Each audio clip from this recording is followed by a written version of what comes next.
I'm Chris Whitehurst, and this is the Terms, Tips, and Tricks for Real Estate, and this is episode 112 on offers and counteroffers. Be sure to like and subscribe and ring that notifications bell so you never miss a single episode. We have all likely seen a movie where the negotiations of a business deal gets quite heated. One party makes an offer and the other counters. It's high drama and high stress in the movies for sure, and when it happens in real life, there's not much difference. In this episode, we're going to get into the legal process of how offers and counteroffers are actually presented.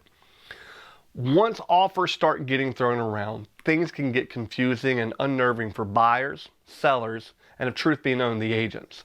That's because there's some legal implications to how offers and counteroffers work. And without a little knowledge of how it works together, things could enter into a dangerous legal territory. Imagine our movie scene mentioned earlier, only this time place yourself in the starring role. Imagine the offer being written down on a piece of paper and slid across the table to the other party.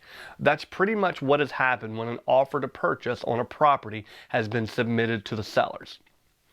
When the buyer makes a counteroffer, it's like making a brand new offer on a new piece of paper.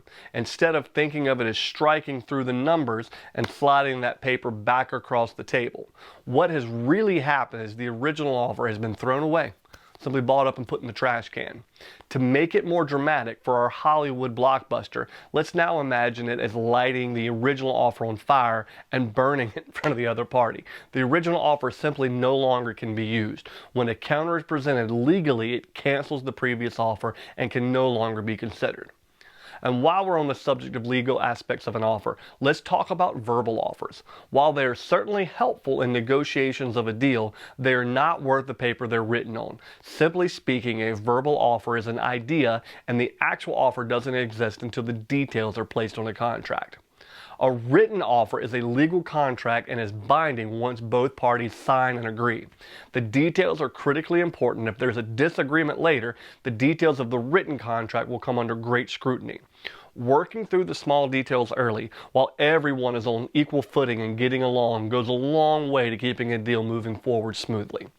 Getting the details clear and concise is one of the very important jobs your agent completes for you. I really enjoy the aspect of being a real estate agent, and these videos help me do that. I'm positive that someone in your sphere of influence could benefit from them.